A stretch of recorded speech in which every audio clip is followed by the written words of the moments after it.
Cédric Klapisch est de retour et c'est un événement, un bonheur. Alyosha Schneider et Megan Northam qui sont avec lui. C'est un film, j'allais dire une série bien sûr, mais c'est presque un nouveau film, en tous les cas une suite. Cédric, à cette auberge espagnole qui a 20 ans, on va retrouver ces personnages dans Salade grecque sur Prime Video à partir de demain. C'est quoi? C'est 8 épisodes.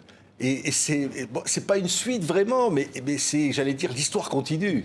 C'est ça, c'est l'histoire d'une famille, puisque là on parle plus des enfants que du personnage de Romain Duris et de Kelly Riley, Wendy et Xavier.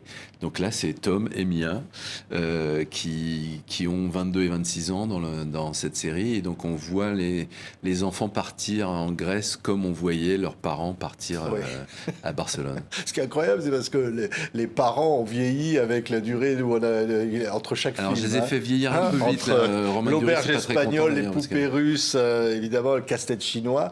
Et donc tout ça, évidemment, ça y est. Est-ce qu'il va leur arriver la même chose qu'à leurs parents ? Bien sûr que non. L'idée, c'est de surprendre le spectateur, donc, et d'ailleurs de me surprendre moi-même aussi, parce qu'en partant sur cette nouvelle écriture, je ne savais pas exactement où ça allait m'emmener. Mais l'idée, c'est de comparer deux générations avec... Enfin, le principe, c'est que ce ne soit pas la même chose, justement. Ouais, on va regarder la bande annonce. On va voir, ils sont formidables, Megan et Alyosha. Et regardez donc, c'est Cédric Klapisch avec sa salade grecque.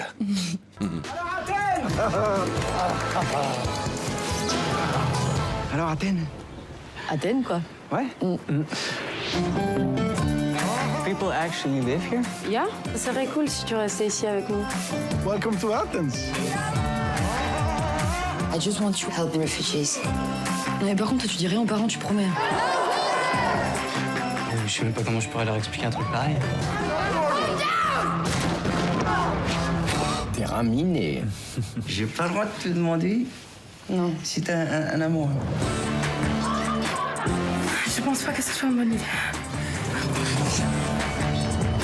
C'est vraiment l'auberge espagnole ici. Hey, what's going on? T'es vraiment trop con, toi. Je vais avec qui je veux et je fais ce que je veux de ma vie, ok?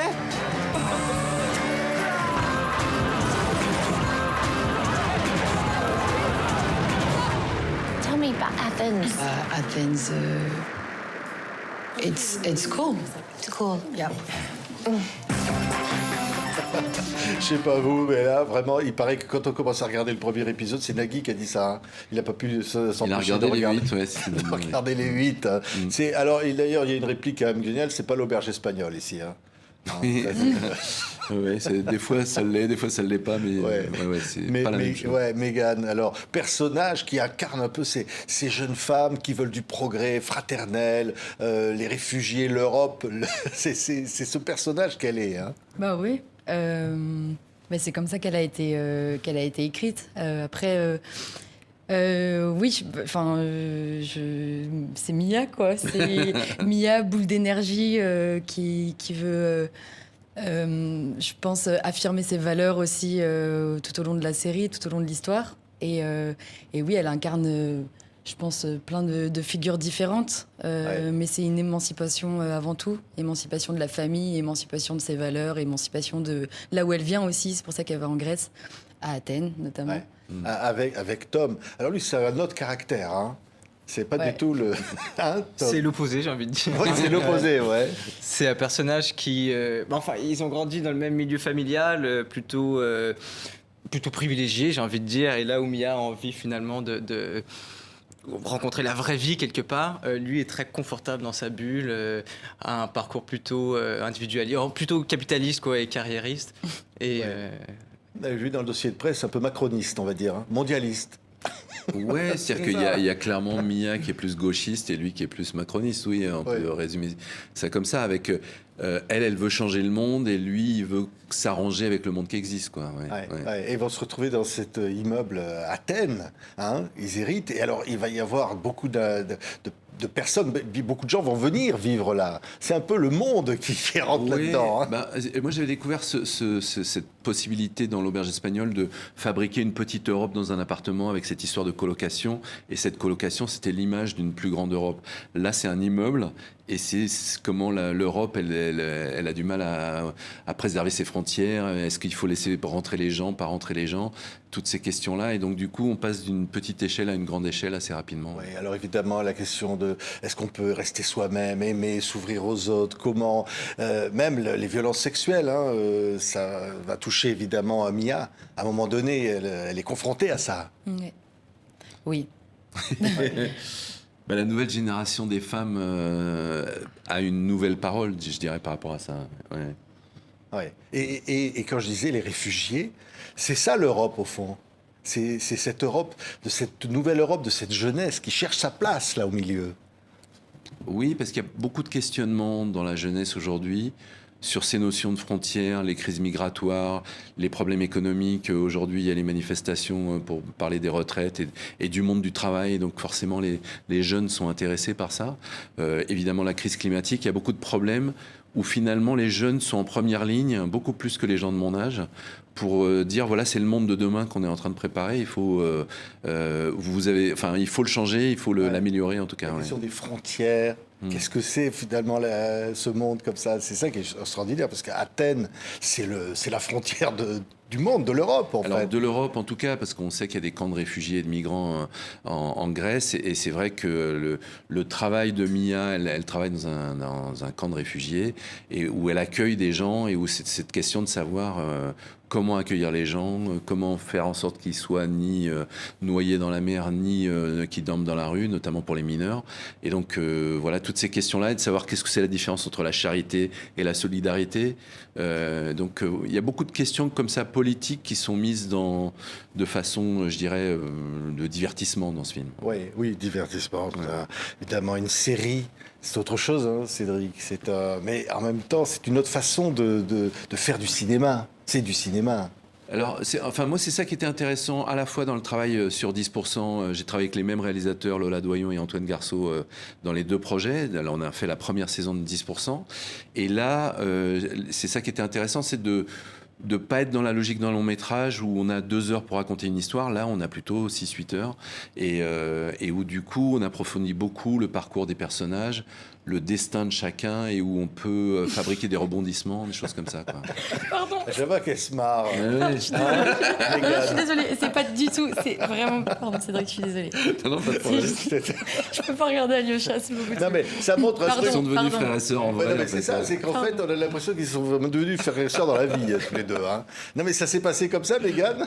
C'était vraiment une fusion comme ça, comme si vous aviez toujours été sa sœur. Hein. Bah oui, franchement.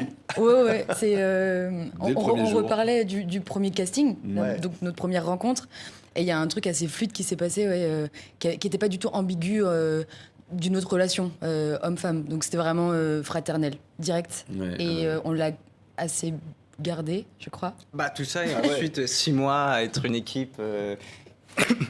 100 jours de tournage presque ensemble, on vivait dans le même immeuble. Ouais. Donc c'est sûr que ça crée des liens, Donc forcément on a envie de se marrer. C'est ça l'ambiance. Finalement, il y avait comme dans le film, il y a cette espèce de fusion entre les personnages. On l'a bien vu dans la bande-annonce comme ça. Il y a quelque chose qui se passe comme ça, fort. L'actrice italienne là, qui joue Giulia, elle a dit qu'elle avait fait Erasmus à Paris, mais que son vrai Erasmus c'était ce tournage en fait, parce que le fait d'être plusieurs jeunes dans le même immeuble, et puis de partager beaucoup de choses, c'était fort, quoi. Ouais. Alors j'imagine vous aviez vu plus jeune que l'auberge espagnole à l'époque. Vous n'imaginiez pas un jour vous retrouver avec ce drôle de réalisateur là?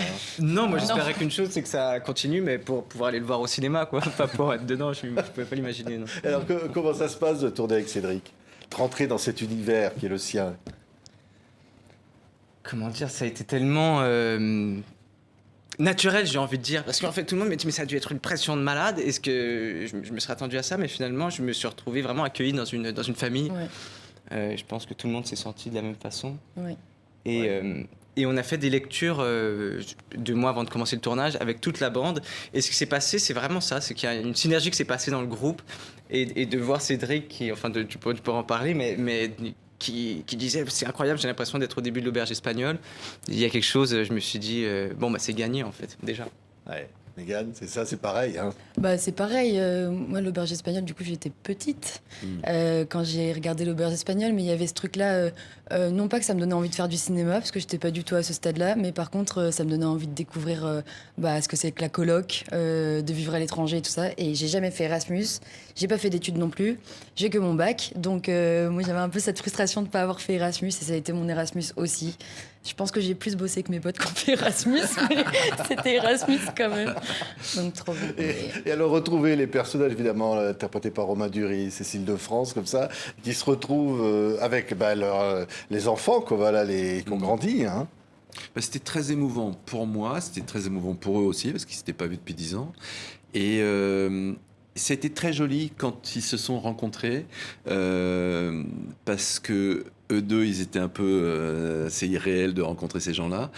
Et je sais que... Je crois que c'est Kelly Reilly qui vous a dit des trucs super jolis, où elle a dit vous n'imaginez même pas ce que vous allez vivre. C'est-à-dire qu'elle a eu un truc très de transmission et c'est très généreux de sa part, et de Kelly et de Romain Duris. Il y avait vraiment quelque chose qui faisait que elle aussi et Romain aussi, ils les accueillaient dans une sorte de famille en fait. Ouais. Puis il y a des moments, des images bouleversantes. On ne peut pas raconter évidemment de spolier l'histoire. Il peut y avoir des drames, des tragédies. Il va se passer beaucoup de choses dans cette vie.